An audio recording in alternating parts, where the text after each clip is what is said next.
Hello everyone and welcome back to Yati Academy, your space for easy and fun learning. If you're new here, make sure you subscribe and hit the bell icon so you never miss our weekly videos. Today, we're starting our English grammar series for class 6 CBSE and our very first adventure is about nouns, the building blocks of language. So let's begin. So why do we need to study nouns? So imagine trying to talk about your favorite superhero, but you can't say their name. Sounds impossible, right? That's why nouns are so important. Nouns are the building blocks of language. They help us tell stories about our adventures and magical places, describe things clearly so that others can understand us, and finally express feelings like love, joy, or courage, even though we can't touch them. So without nouns, our conversations would be a big confusing puzzle. So nouns make communication clear and fun. So what is a noun? I like to call them name masters. So a noun is a special word that names people, places, things, ideas, or feelings. So by people, I mean your friends, your teachers, or any superhero. For example, Spider-Man. By places, I mean parks, cities, countries, and the places you love to visit. By things, I mean toys, books, and everything that you can see and touch. And finally, ideas and feelings are things that basically you can feel but can't hold, like happiness or courage. So here are some examples of our naming masters. So when I say I'm naming people, I mean girls, boys, teachers, friend. When I say I'm naming a place, I can say school, a park. Then when I'm naming a feeling, I can say joy, I can say happiness, I can say sadness. And then when I say feelings, I can say joy. Then when I say things, I can say book, pen, chair. So now let's look at an example. The dog chases the ball and I feel happiness. So you see the words in bold here, right? Dog, ball, and happiness. So these are our nouns. So you see, right, how they complete the meaning of the sentence. Without these words, our sentence would not be able to make any sense. So that is why nouns are the building blocks of our language. Okay, now let us look at the types of nouns. So let's meet the whole family of nouns. They are common nouns, proper nouns, collective nouns, abstract nouns, and material nouns. So our first family member that we will meet are common nouns. So they are our everyday heroes. So basically common nouns are general names that we use every day,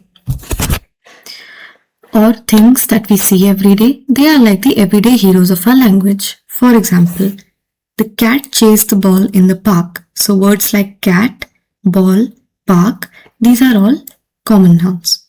Other examples that we can take is boy, city, dog, school.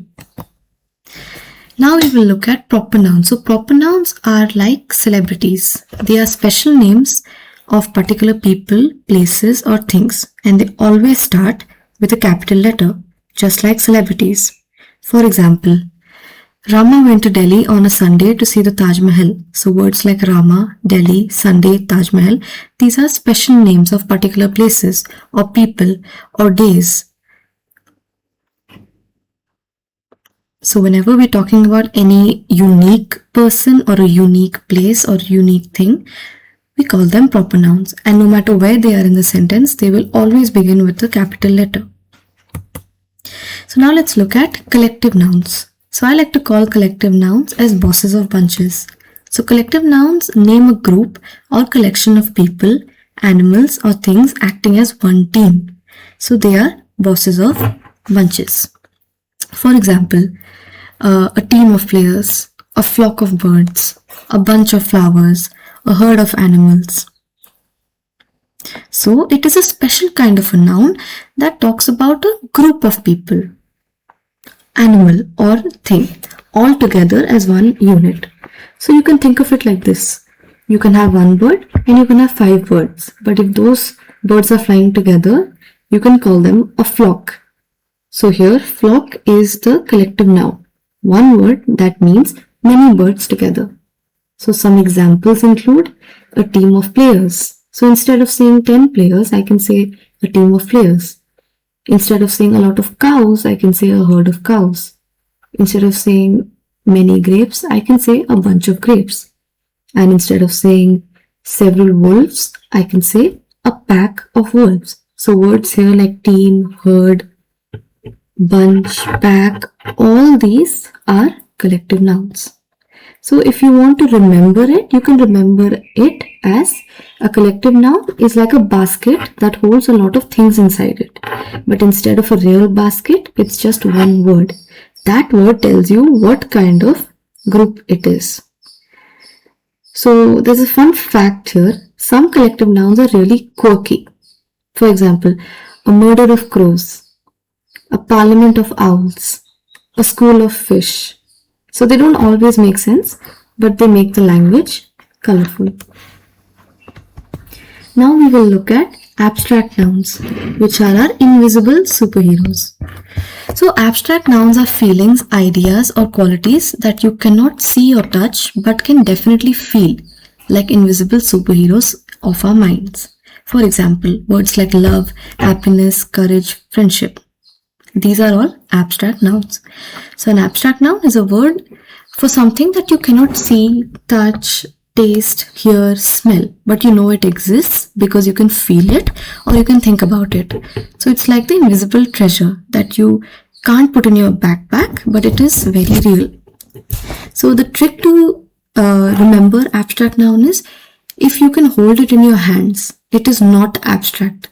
But if you can only feel it in your heart and mind, then it is abstract. For example, like I told you before, happiness. So you can feel happy, right? But you cannot keep happiness in a jar. Another example is bravery. You can be brave, but you can't give someone a box of bravery. Just like that, friendship. Friendship, you can have a friend over, but friendship itself is invisible. And finally, hope. Hope is something that you can feel, but obviously you cannot see it like you see the pizza on your plate. So a fun way to remember this is imagine if you have 2 backpacks. Backpack 1 holds real things like books, apple, puppy, and backpack 2 holds feelings, ideas, and qualities like love, honesty, dreams. So abstract nouns belong to backpack 2. They live in our mind and heart and not in our pocket. So let's move on to our final family member, which are material nouns. So they are the building blocks. So material nouns name the stuff or materials things are made out of. They are the building blocks of all things. For example, gold, wood, cotton, water. So these are the stuff that things are made out of. For example, the table is made out of wood, or the ring is made out of gold. So material nouns are words that tell us what something is made of. So think of them as the ingredients of the world. So fun way to remember this is imagine you're a master chef of the universe. You need ingredients like gold, water, wood, cotton, iron, silver. With these ingredients, you can build jewelry, houses, clothes, and even life itself. Another way to remember this is material nouns are like Lego boxes. One block is wood, another block is glass, another is plastic. So when you put them all together, you can make a table or a bottle or a toy car. Or think of them as magic potion ingredients in the Harry Potter world. So a drop of water, a pinch of salt, a spoonful of sugar, and tada, you've created something new. So some example sentences that we can look at are: the king's crown is made up of gold. The shirt is made out of cotton. Or the pirate ship was built from wood. So that is what material nouns are all about. So nouns are also useful in a way that they act as functions in a sentence. So nouns can also be the subject of a sentence. They can be an object of a verb and object of a preposition. For example, the dog barks. So here dog is the subject of the sentence. Even though this is a common noun, this also acts as a subject of the sentence. Then when we look at the next example, that is object of a verb. So when I say she reads a book, so here book is a common noun. So here it is acting as an object of the verb to read. And finally, nouns also act as an object of a preposition. For example, he is in the garden. So here garden is a noun that works as an object for the preposition in. So nouns are super helpful. They can be subjects, object of a verb and objects of a preposition.